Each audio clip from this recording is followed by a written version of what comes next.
இந்திய அணி சமீபத்தில்தான் இங்கிலாந்துக்கு எதிரான டெஸ்ட் தொடரில் சிறப்பாக விளையாடியிருந்தது.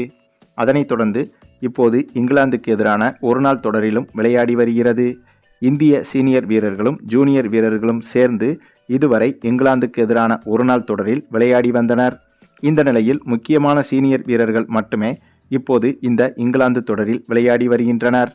மற்ற ஓரளவுக்கு அனுபவம் வாய்ந்த வீரர்களான சஞ்சு சாம்சன், ருத்ராஜ் கெய்க்வாட், இசான் கிசான், ரிங்கு சிங் உள்ளிட்ட வீரர்கள் கொண்ட அணி இப்போது ஆசிய கோப்பை தொடரை முன்னிட்டு அதற்கான பயிற்சி போட்டிகளில் ஆப்கானிஸ்தான் அணிக்கு எதிராக விளையாடி வருகிறது.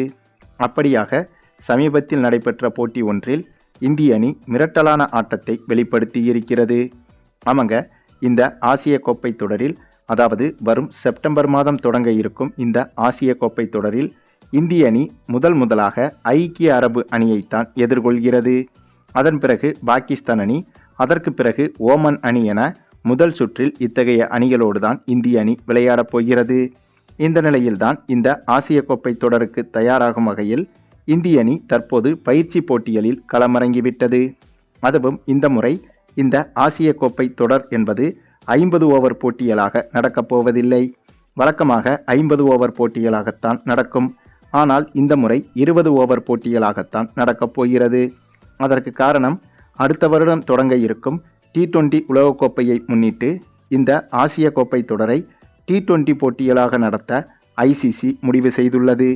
அதன் காரணமாகவே ரோஹித் சர்மா, விராட் கோலி போன்ற சீனியர் வீரர்கள் இல்லாத இளம் இந்திய அணிதான் இந்த தொடரில் களமிறங்க உள்ளது. குறிப்பாக சுப்மன் கில், யாஸ்வி ஜெய்ஸ்வால், சாய் சுதர்சன், சூரியகுமார் யாதவ், சஞ்சு சாம்சன், வைபவ் சூரியவன்சி போன்ற இளம் வீரர்கள் இந்த தொடரில் களமிறங்குவார்கள் என்று எதிர்பார்க்கப்படுகிறது.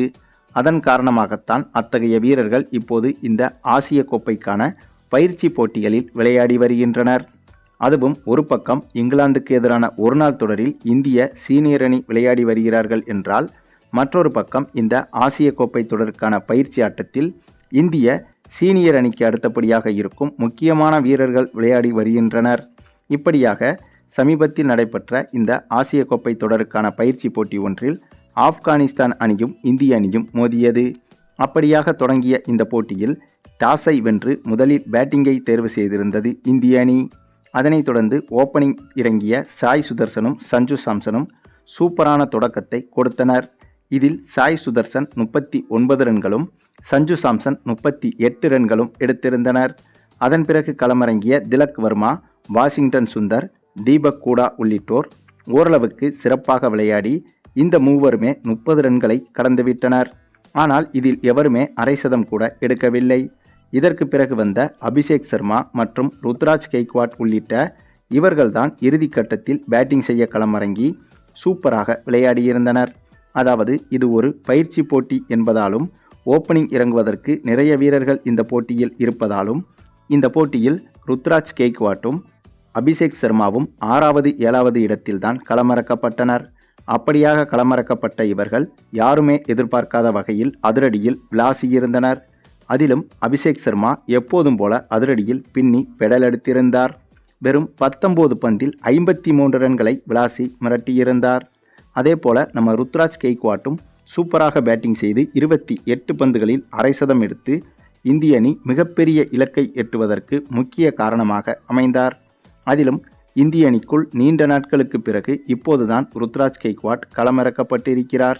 ஆகவே அதை சூப்பராக பயன்படுத்தி கொண்டு இந்த போட்டியில் சிறப்பான கம்பேக்கை கொடுத்திருக்கிறார். இதனால் 20 ஓவர்கள் முடிவில் 8 விக்கெட் இழப்புக்கு இந்திய அணி 279 ரன்கள் வரை எடுத்திருந்தது. அதிலும் இந்த போட்டியில் இதைவிட ஆச்சரியம் என்னவென்றால், ரஷித் கான் வீசிய 4 ஓவர்களில் மொத்தமாக 79 ரன்கள் வரை எடுத்திருந்தது இந்திய அணி. பொதுவாக ரஷித் கான் ஓவரில் எந்த ஒரு பேட்ஸ்மேனும் அவ்வளவு எளிதாக ரன்களை எடுத்துவிட முடியாது. அதிலும் T20யில் ரஷித் கானுக்கு எதிராக எந்த ஒரு அணியாலும் அவ்வளவு எளிதாக ரன்களை எடுக்க முடியாது.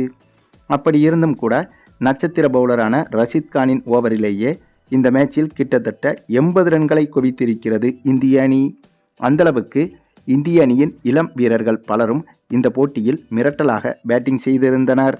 பின்னர் இந்த 279 ரன்கள் இலக்கை நோக்கி களமிறங்கிய ஆப்கானிஸ்தான் அணியும் ஆரம்பத்தில் சூப்பராகத்தான் விளையாடியது. அதிலும் குறிப்பாக செதிக்குல்லா, உமர்சாய், குர்பாஸ், இப்ராஹிம், ராஷித் கான் உள்ளிட்ட அனைவரும் சூப்பராக பேட்டிங் செய்திருந்தனர். இதில் குர்பாஸ் மட்டும் அதிரடியாக விளையாடி அதிகபட்சமாக 70 ரன்களை குவித்திருந்தார். ஆனாலும் பிரசித் கிருஷ்ணா, ஹர்ஷ்தீப் சிங் உள்ளிட்டவர்களின் சிறப்பான பந்து வீச்சால் ஆப்கானிஸ்தான் அணியை 182 ரன்களில் சுருட்டியது இந்திய அணி. அதாவது மொத்தமாக இந்த போட்டியில் 97 ரன்கள் வித்தியாசத்தில் இந்திய அணி வெற்றி பெற்றது. அதுவும் ஆப்கானிஸ்தான் அணி 20 ஓவர்களையும் மொத்தமாக பேட்டிங் செய்யவில்லை. சரியாக 19வது ஓவர் முடியும் முன்பே 10 விக்கெட்டுகளையும் இழந்துவிட்டது. ஆகவே அந்தளவுக்கு இந்திய அணியின் பந்துவீச்சு என்பது இந்த போட்டியில் பேட்டிங் அளவுக்கு திறமையாகவே இருந்தது. ஆக மொத்தம் இந்திய இளம்படையை வைத்து பார்க்கும்போது பந்துவீச்சிலும் பேட்டிங்கிலும் என இரண்டிலும் சூப்பராக செயல்பட்டு வருகிறது. ஏற்கனவே இங்கிலாந்துக்கு எதிரான ஒருநாள் தொடரில் கூட சாய் சுதர்சன், சூரியவன்சி போன்றோர் சிறப்பாக செயல்பட்டனர். இப்போது அவர்களை தொடர்ந்து இந்த ஆசிய கோப்பை தொடருக்கான போட்டியில் அபிஷேக் சர்மா, திலக் வர்மா, ருத்ராஜ் கெய்க்வாட் போன்ற இளம் தலைமுறையினரும் சிறப்பாக பேட்டிங் செய்திருக்கின்றனர். ஆகவே இனிமேல் இந்திய அணி சீனியர் வீரர்களை நம்பி இருக்க வேண்டிய அவசியம் கிடையாது என்பதை கடந்த சில போட்டிகளாக தொடர்ச்சியாக நிரூபித்து வருகிறது இந்திய அணியின் இளம்படை. அது மட்டுமில்லாமல் இந்த ஒரு போட்டியில் 279 ரன்கள் வரை இந்திய அணி எடுத்துள்ளதால் இது மற்ற ஆசிய கோப்பை அணிகளுக்கு பயத்தை கொடுத்துள்ளது. குறிப்பாக பாகிஸ்தான் அணியை பொறுத்தவரையில் புது செருப்பை நாய் கொதறி வச்ச கதையாட்டம் பாகிஸ்தான் அணி இப்போது மொத்தமாக சிதறி கிடக்கிறது. பாகிஸ்தான் அணியை பொறுத்தவரையில் நன்றாக விளையாடும் வீரர்கள் கூட திடீரென மாற்றப்படுவார்கள். இதனாலேயே பாகிஸ்தான் அணி ஒரு நிலையான ஆட்டத்தை கடந்த 15 வருடங்களாக வெளிப்படுத்த தவறி வருகிறது. அதிலும் பாபர் அசாம், ஃபக்கர் சமாம், முகமது ரிஸ்வான் போன்ற வீரர்கள் கூட அண்மை காலமாக பாகிஸ்தான் அணியில் அடிக்கடி கழட்டிவிடப்பட்டும் மீண்டும் அணியில் இணைக்கப்பட்டும் மீண்டும் கழட்டிவிடப்பட்டும் என இப்படியாக இழுத்தடிக்கப்பட்டு வருகின்றனர். ஆகவே பாகிஸ்தான் அணி ஏற்கனவே தங்களுக்குள்ளேயே உயிருக்கு போராடி வருகிறது. இப்படி இருக்கும்போது இந்திய அணி இந்த அடி அடித்ததை பார்த்துவிட்டு ஆசிய கோப்பையை நினைக்கும் போது பாகிஸ்தான் அணிக்கு கண்டிப்பாக கதிகலங்கியிருக்கும். அது மட்டுமில்லாமல் இந்த ஒரு இன்னிங்ஸை பார்த்துவிட்டு பாகிஸ்தான் அணியின் முன்னாள் வீரர் ஷாக்லேன் முஸ்தாக்கும் கூட இப்போது இருக்கும் இந்திய அணியை அவ்வளவு சீக்கிரம் பாகிஸ்தான் அணியால் வீழ்த்திவிட முடியாது என்றும், குறிப்பாக பாகிஸ்தான் அணியை வீழ்த்திவிடும் என்றும் கடுமையாக விமர்சித்திருக்கிறார். மேலும் இந்த ஆசிய கோப்பை தொடரை பொறுத்தவரையில் இந்திய அணிக்கு சவாலாக இருக்கும் அணிகள் என்றால் பாகிஸ்தான், ஸ்ரீலங்கா, பங்களாதேஷ் உள்ளிட்ட அணிகளை சவாலாக இருக்கக்கூடிய அணிகளாக சொல்லலாம்.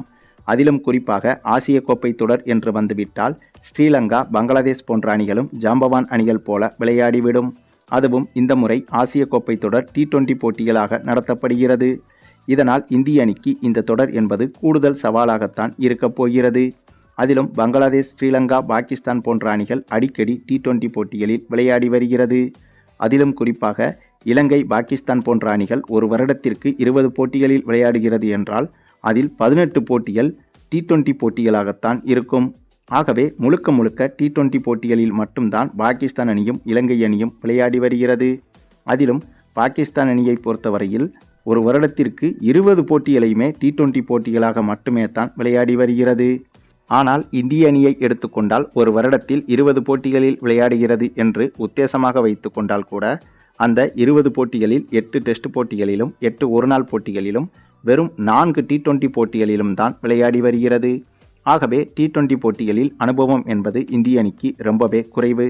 ஆனாலும் கூட இந்திய அணியின் ஒட்டுமொத்த அனுபவம் என்பது இந்த ஆசிய கோப்பை தொடரில் இந்திய அணிக்கு கை கொடுத்துவிடும். அதற்கு ஒரு உதாரணம்தான் நடந்து முடிந்த இந்த ஒரு பயிற்சி போட்டி.